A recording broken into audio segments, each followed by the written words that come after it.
Hello, welcome. Glad everybody could be here for the Rob Report, where I give you some today's headlines and how it may affect you. In top news, if you live in America, you are screwed. Congratulations. Second, I was always taught, as many of you, not to be a sore loser. So today I would officially like to congratulate the winner. Okay, the winner. Congratulations to drugs for winning the war on drugs. And let's see who we have in the chat.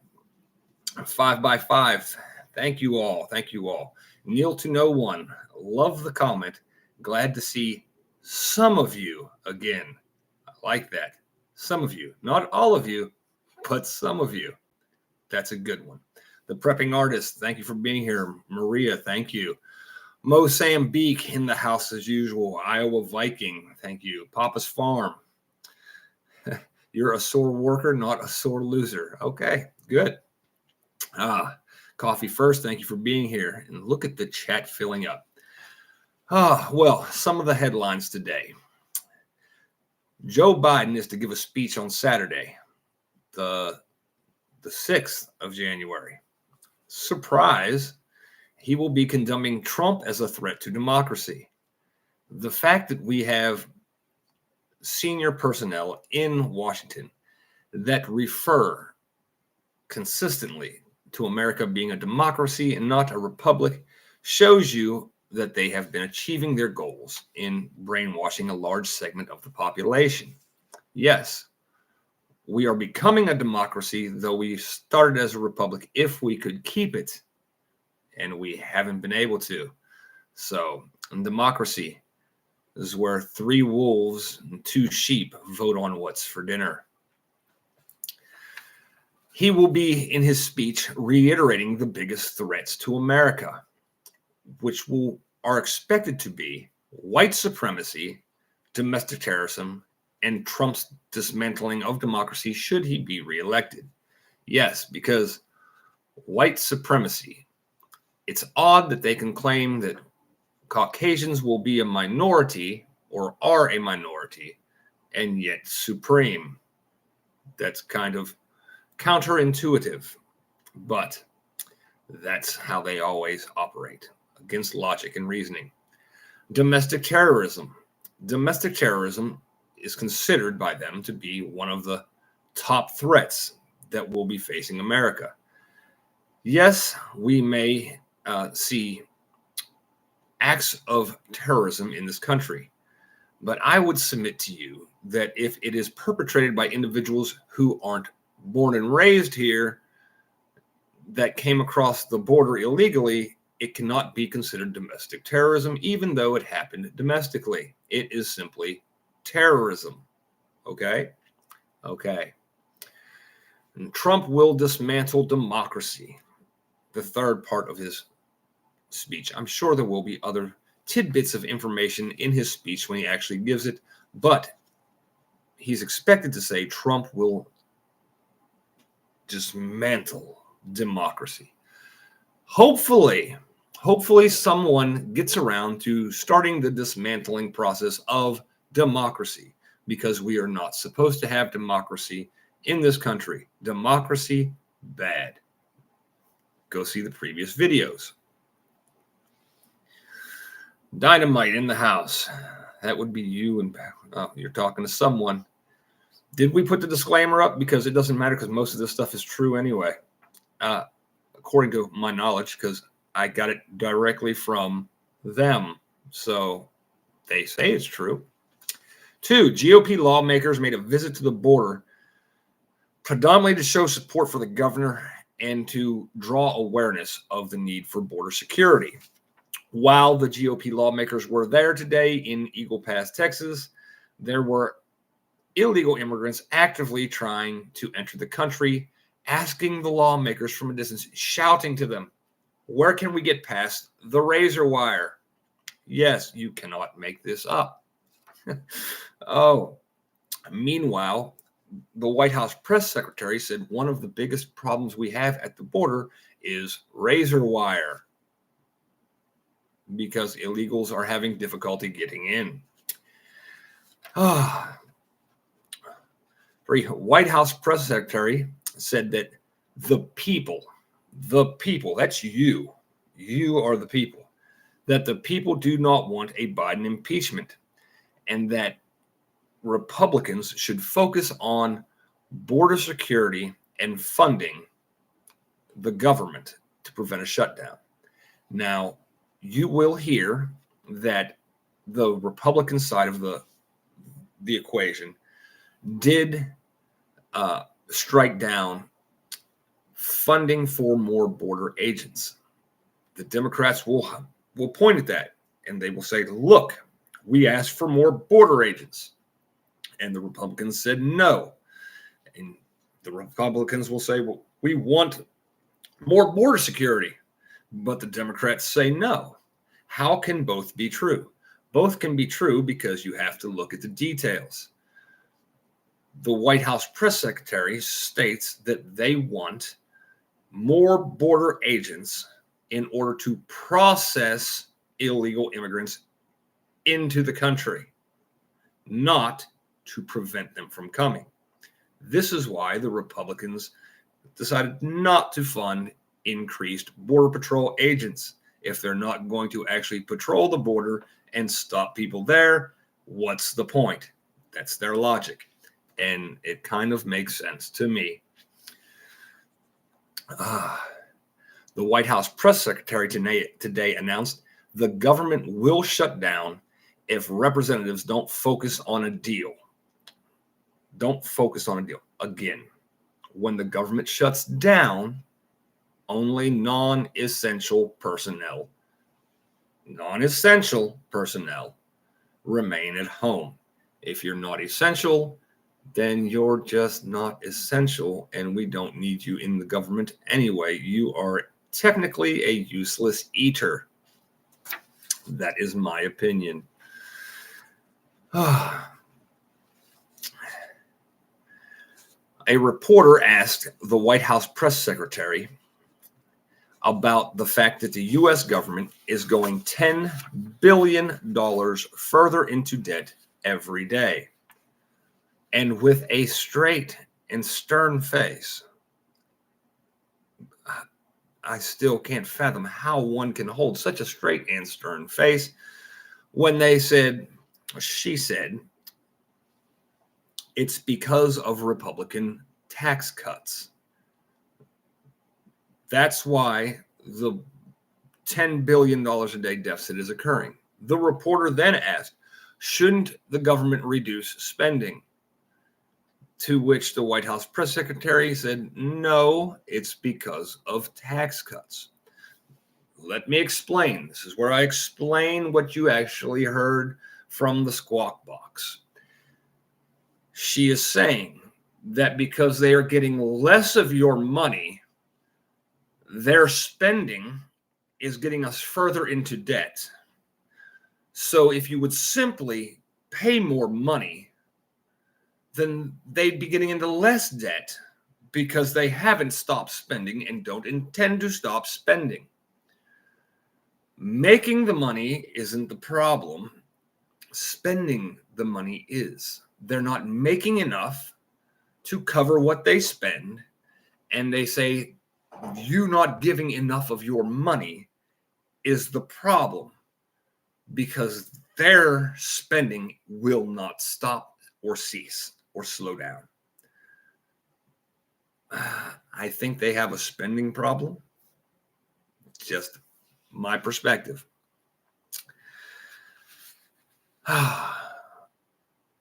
President of Harvard has resigned amid accusations of plagiarism and what the right, the conservatives say, allowing or being supportive of calls for genocide of Jews. Now, I am certain that many of you have heard this over the past couple weeks about all the Harvard and Yale and Pittsburgh presidents being let go. And plagiarism, yes, although Harvard, elite, okay? Harvard is elite. It's very, very liberal. The president is uber liberal, okay? You all know how I feel about liberalism. I firmly believe that liberalism is a mental disorder. That is my stance. Many of you know this. If you've been here for more than a week, you know this. However, I do consistently point out truth and false regardless of whose side you may be on. And people often do not like this. If you actually spent time to observe with your eyeballs and your ear holes any of the protests that did occur at Harvard, Yale, Pittsburgh, New York, Los Angeles, at the schools out there, you did not, I promise you, because I went through video after video seeking to hear the call for Jewish genocide. What you actually heard was saying that the Israeli genocide must stop. When they were saying this, they weren't saying that Israel, we must commit genocide against Israel. No, they were implying that Israel is committing an act of genocide against the people in Gaza. Not one time, in not one video. And I searched for videos. And if you have a video where they actually are calling for Jewish genocide and not for calling for the end of Jewish genocide, which is the opposite of what they're claiming it is, post it in the comments after this video is over so I can find it, because I've hunted this elusive people calling for the extermination of Jews. No, they're flipping confusion. It's a common PSYOP campaign. You take advantage of a crisis. They are spinning words, making people think this is what is being said, when it's actually the opposite that was being said, which is why it baffled me that they had hearings of these presidents from these different institutions, which I don't like those institutions anyway and don't support them. But the fact that the government, okay, First Amendment, the government cannot encroach on speech, okay? The government, it protects you from the government, not your employer, the government. But the fact that the government was interfering in freedom of speech, regardless of how heinous, but it wasn't actually heinous. It was simply against very wealthy, very large groups of wealthy people who didn't like it. Again, 17 to 20% of Congress are Jewish citizens. Think of this. Remember this. So, yes, I don't understand that being spun, but she did end up resigning. Plagiarism? There you go. Don't plagiarize. Into international news, Hezbollah chief. Hezbollah, for those that do not know, is in Lebanon. Lebanon is north of Gaza and northwest of Israel. All right. It's a separate country. The Hezbollah chief, Lebanon is, the Hezbollah chief responded to an Israeli drone strike in southern Beirut, calling the strike criminal and vows to not be silent in the face of flagrant Israeli aggression. Now, I know some people out there will be like, well, it was Hezbollah. And this is unprecedented. I mean, they're setting precedent here. Okay, because literally what the state of Israel did was launch an attack on an individual or group of individuals within a sovereign nation that they're not technically at war with. All right. 236 miles across the border.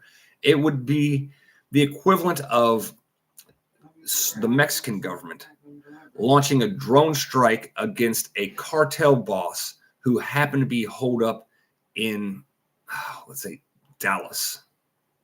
How would you feel if an apartment building, just half of it exploded because the Mexican government was using a drone to strike a cartel boss that was hold up or having a meeting with someone in a hotel or residence apartment building in downtown Dallas. I think the U.S. government would have a problem with it. I think the people of Dallas, the people of Texas, would have a problem with that, especially when there was collateral damage. It wasn't just the Hezbollah guy that got killed. There was collateral damage. There were civilians of Lebanon that were taken out in the drone strike. So now we're okay. I guess we can just launch it anywhere. So we have to look at the lines. When does war become terrorism? Because believe me, if Mexico launched a drone into Texas and blew up the side of a building and took out civilians as collateral damage, we would have a very big problem with it. Just my opinion. Iran, over 100 people killed as they were going to pay respects to the Iranian general. They were at his tomb. We killed him about a year or so ago in a drone strike. Bad dude. He was a bad dude. But there were 2 explosive devices that detonated, killing over 100 and wounding dozens and dozens of others. Currently, Iran is saying it's possible that it was an ISIS attack. Because, yes, they have problems with ISIS too, okay, and Al-Qaeda. They have their own little problems with them. However, being that it's a day after the drone attack in Lebanon, I have a sneaky suspicion that it may have been Mossad.